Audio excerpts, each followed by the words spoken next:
warahmatullahi wabarakatuh. Alhamdulillahirabbil alamin wa bihi nasta'inu ala umuri dunya waddin. Wassalatu wassalamu ala asyrafil anbiya'i wal mursalin sayyidina wa habibina wa syafi'ina wa maulana Muhammadin tibbil qulubi wa dawaiha wa afiyatil abdani wa shifaiha wa nuril absari wa diyaiha wa ala alihi fi kulli lamhatin wa nafasin adada ma wasi'ahu ilmullah. Kaum muslimin dan muslimat, jamaah Isya dan Tarawih yang insyaallah senantiasa dimuliakan dan dirahmati Allah Subhanahu wa taala. Puji syukur tak pernah henti kita panjatkan kehadirat Maha Besar Allah Subhanahu wa taala yang tak pernah henti melimpahkan nikmat dan karunia-Nya kepada kita.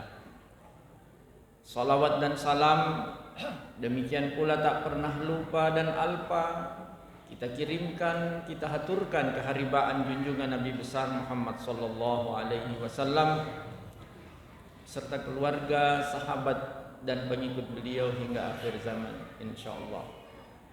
Kita bersyukur dihadirkan oleh Allah Subhanahu wa taala di tempat yang suci, mulia dan penuh berkah ini di malam ke-29.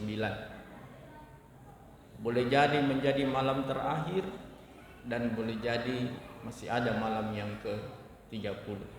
Kita tunggu keputusan yang berwenang memutuskan, yaitu keputusan Kementerian Agama kapan kita akan berlebaran. Hadirin jamaah tarawih yang dimuliakan Allah Subhanahu wa taala, selama bulan Ramadan hingga masuk malam ke-29 ini kita telah melaksanakan, menunaikan aneka macam ibadah sebagai bentuk taqarrub, pendekatan diri kita kepada Allah Subhanahu wa taala. Karena Ramadan adalah bulan penuh dengan kebaikan, syahrul khairat, bulan yang di dalamnya berbagai macam kebaikan disyariatkan oleh Allah Subhanahu wa taala. Tentu harapannya adalah seusai Ramadan kita bisa melanjutkan kebiasaan-kebiasaan baik dalam beramal soleh tersebut. Jangan sampai hanya di Ramadan kita rajin beribadah, akan tetapi di selesai Ramadan kita kembali ke settingan awal, menjadi biasa-biasa saja, kita meninggalkan ibadah yang telah menjadi kebiasaan. Namun yang ironis adalah justru ketika masih bulan Ramadan, sebagian dari saudara-saudara kita sesama muslim sudah mulai meninggalkan tempat-tempat ibadah, dan justru yang ramai adalah mungkin tempat-tempat perbelanjaan. Dan di malam-malam seperti ini yang kita saksikan, semakin larut semakin macet jalanan. Bukannya saf-saf di masjid yang semakin rapat, tetapi posisi kendaraan yang di jalan raya di mana-mana menjadi semakin rapat. Apakah memang ibadahnya di jalanan atau di masjid? Tapi kita berbaik sangka, semoga setelah tiba di rumah tidak lupa untuk melaksanakan ibadah sunnah qiyam Ramadan. Karena kata Umar bin Khattab bahwa apa yang dikerjakan setelah tidur itu lebih afdol daripada yang dilaksanakan sebelum tidur.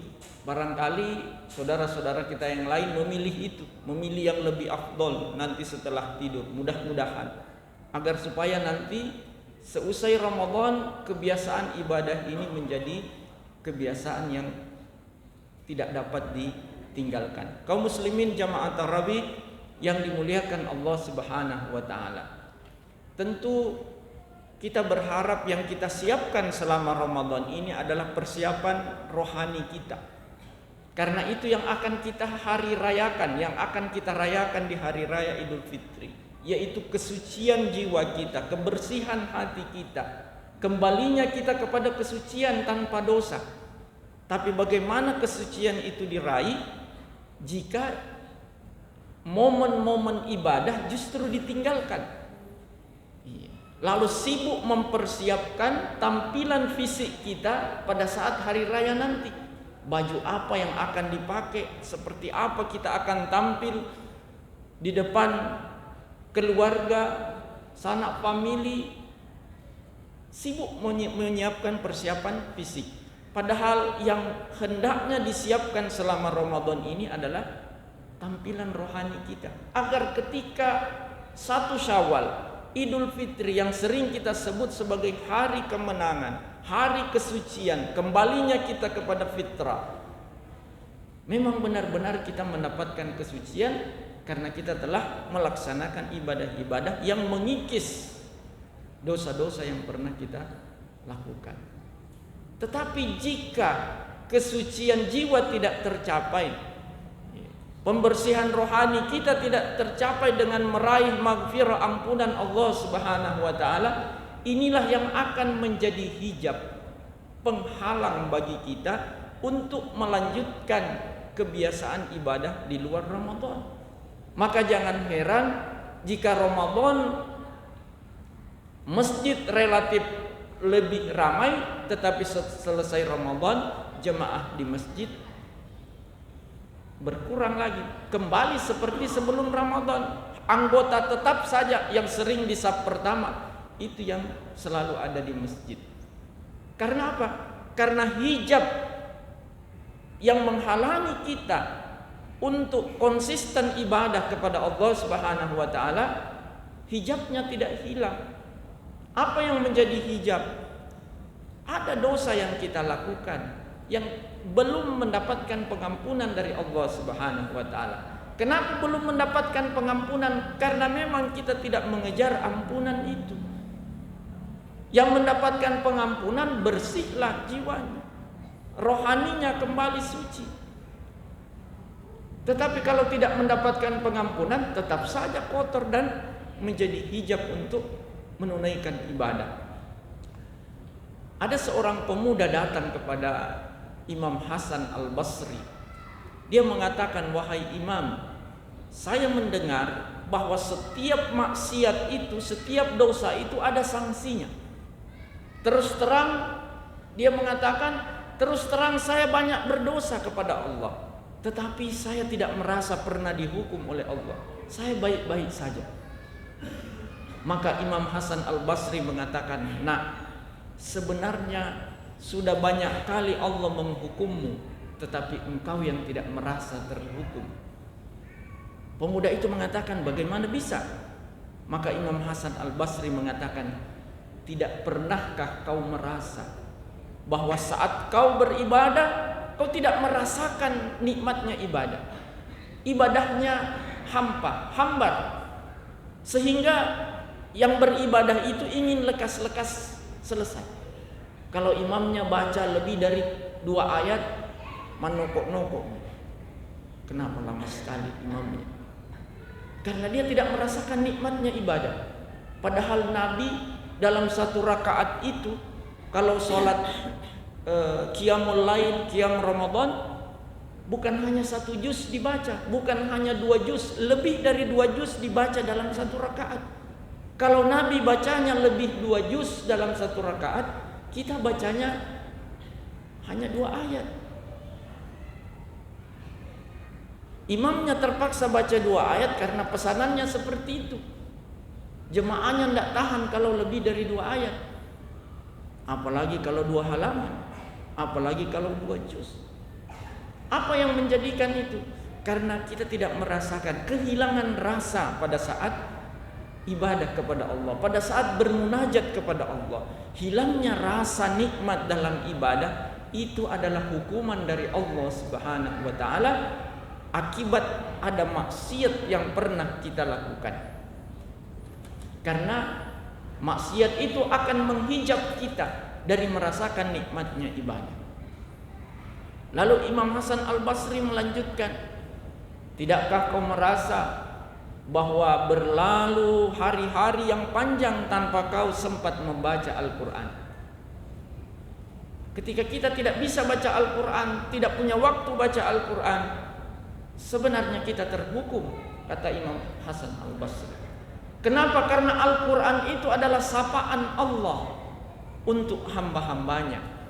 Jika Allah ingin menyapa hambanya, maka hamba itu diinspirasi oleh Allah, digerakkan hatinya untuk membaca Al-Quran.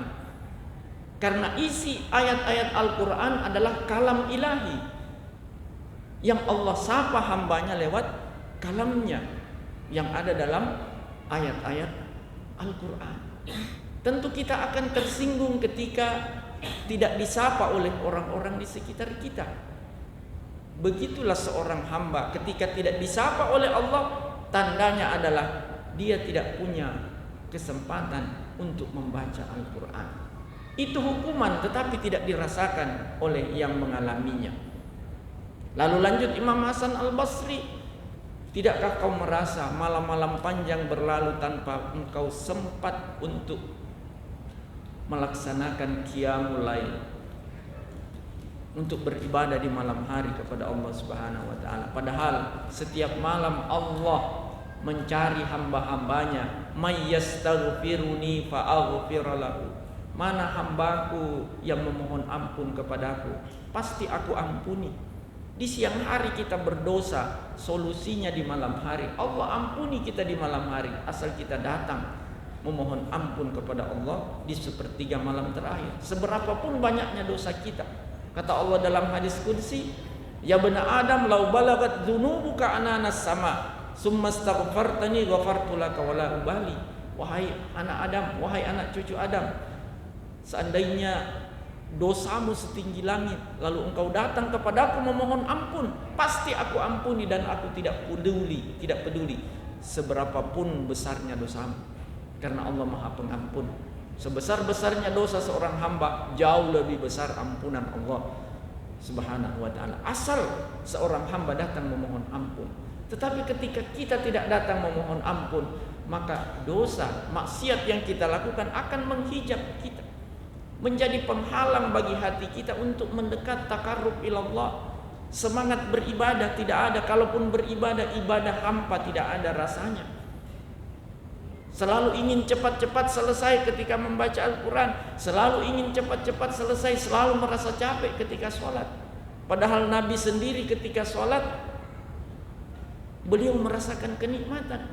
Beliau katakan kepada Bilal, arihna biha ya Bilal, buat kami rehat dengan sholat wahai Bilal.